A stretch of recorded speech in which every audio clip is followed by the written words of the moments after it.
Imagine a quirky Christmas at Downton Abbey. A real fir tree glitters in every room, fires roar and footmen hurry through endless corridors. On the table in the dining room is a spectacular feast: ox tongue, roasted hams and a stuffed boar's head. The family assembles in the drawing room for pre-dinner view of Cliquot and finger bowls of almonds and cashews. The children are in the nursery, at least until they're old enough to conduct themselves in the proper manner at the table. This, as you might have guessed, is no ordinary family, for the matriarch with a crown upon her head, made of paper, rather than gold and jewels, is the Queen. Unsurprisingly, she is immensely respectful of Christmas tradition, as I know from experience. For 15 years I was personal chef to Her Majesty and, later, Princess Diana until her death in 1997, catering to the royals over many Christmases and New Years. Right from my first Christmas I was in love with an Enchanted by Sandringham. This year there will be a new guest when the royals gather at the Sandringham estate in Norfolk on Christmas Eve,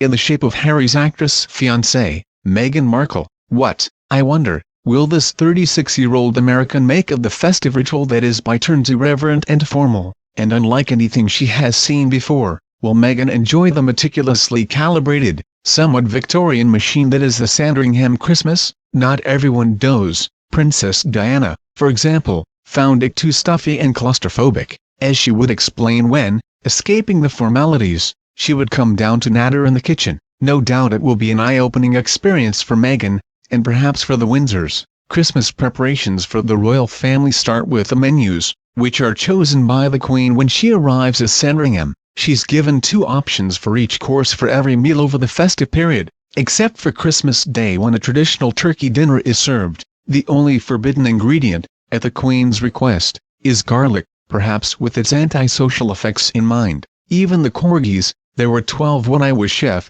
have individual menus, usually involving a rotation of fresh rabbit, beef or chicken with rice and cabbage. We jokingly refer to the footman responsible for the dogs, both named Paul, as Doggy 1 and Doggy 2. Often the Queen would make suggestions. If Prince Andrew was coming, she would make sure we served his favorite mango melba, mango ice cream with sliced mango and raspberry sauce, while William's favorite chocolate biscuit cake would feature for afternoon tea. There was room for some gentle subterfuge on my part, at least when it came to my favorite royal, Princess Diana. How could I ensure her favorite, a crepe soufflé d'apricot, a fluffy apricot jam pancake, would be on the menu? The answer was to suggest it as an option alongside one I knew the Queen wouldn't like, such as pain au pruneau, prune bread set with gelatine. It worked. The princess loved it so much she'd want seconds, but she was terrified to ask in front of the other royals, so she'd sneak to the kitchen later where we'd give her some more. There was great anticipation over the Harrods hamper, sent in those days as an appreciation of the royals' business. It would arrive on Christmas Eve containing wheels of Stilton, a whole foie gras and crude and other exotic treats. One year, Prince Charles had a rival hamper sent, full of organic produce from his Highgrove estate. The Duke of Edinburgh wandered into the kitchen and was poking around, asking questions. "It's from the Prince of Wales," I said. "It's his organic food." Philip rolled his eyes. "Bloody organic," he muttered, and stomped off. The first time the royals congregate on Christmas Eve is for afternoon tea at 4 p.m., often in the ornate Sandringham saloon under its exquisitely painted ceiling. It involves a large cake, usually a ginger cake or honey and cream sponge. A fruit cake would clash with the following day's Christmas cake. Small cakes and scones feature alongside finger sandwiches, crusts off, served in squares, filled with ham and English mustard, sage Derby cheese and Branston pickle or Coronation chicken, with a pot of Earl Grey tea. Then, in a German tradition called Heilige Bescherung, they will open their presents. The gifts, jokey and inexpensive rather than lavish, are piled on trestle tables alongside name tags. This is one of the few times that the children will be permitted to join the adults. Dinner is a standard affair in the dining room. On Christmas Day, the ladies generally opt for a light breakfast of sliced fruit, half a grapefruit, toast and coffee delivered to their rooms. The Queen's tray is delivered at exactly 9 a.m. The male royals, meanwhile, come downstairs to the dining room for a hearty breakfast at 8:30 am with eggs, bacon and mushrooms, kippers and grilled kidneys, to set them up for the 11 a.m. church service at St. Mary Magdalene. When they return,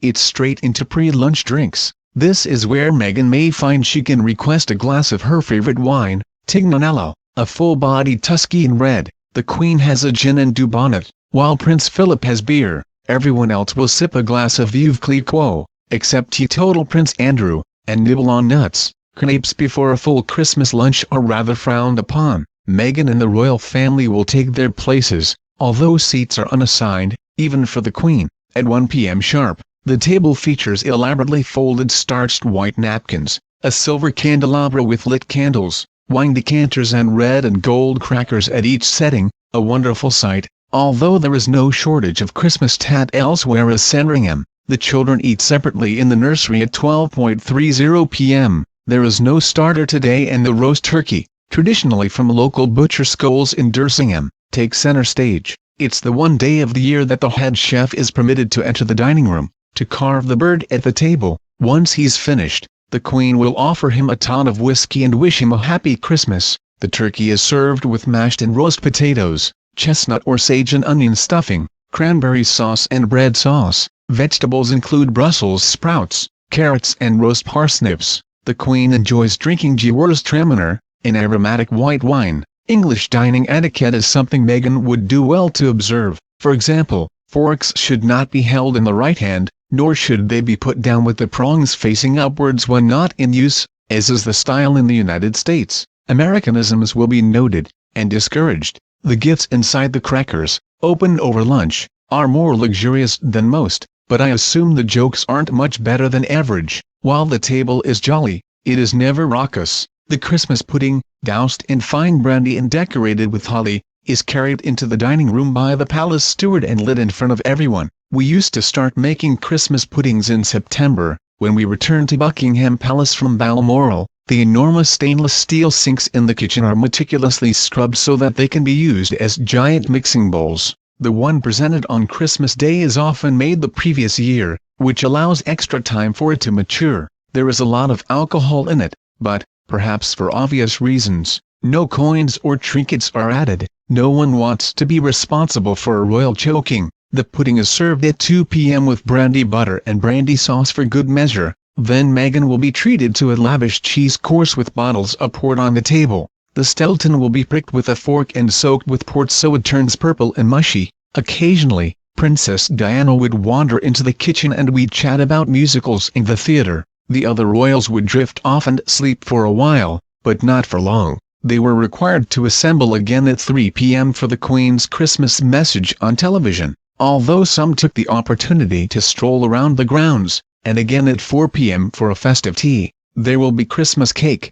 a chocolate Yule log, mince pies with brandy butter, scones and more sandwiches. All the royals are remarkably disciplined with food, most simply grace. This is just as well, because the dinner buffet is a further feast, served at 8:15 p.m., and preceded by the requisite aperitif from 7:45 p.m. It is laid out in the dining room, but there is not a sausage roll or quality street in sight. When I was there it was traditional, Old English cuisine, a stuffed boar's head on platters, ox tongue and boiled and roasted hams, salmon and game, potatoes tossed in hollandaise sauce, sliced tomatoes or green leaves suffice as an accompaniment. A small circular table is laden with chocolates from Charbonnelet Walker and the Queen's favorites, Bennett's Bitter Mints. After the buffet has been served at 8:30 p.m., the 100-strong staff's duties are over, and it is party time. We would have a disco in the recreation room, although we'd have to be up by 6:30 am the next day. After a hearty breakfast on Boxing Day, the men, desperate to get out of the house, go shooting. The Queen, and the ladies, generally join them at a cottage on the estate for a hot lunch of beef bourguignon, or venison stew, with mashed potatoes, braised red cabbage and apple pie. We would fry up slices of Christmas pudding and unsalted butter to snack on. The evening meal tends to be game, venison, served with dauphinoise potatoes and carrots. Pudding is usually chocolate-based to please the Queen, such as a chocolate marquise or chocolate perfection pie, a multi-layered creation made up of cream, meringue and cinnamon. True, none of this fits easily with a Hollywood diet, but if Meghan is anything like me, she will enjoy it immensely. Every member of the Queen's staff will welcome her, and I'm sure the kitchen will rustle up green juice and chia seeds when all the festive feasting is over. Thank you for watching.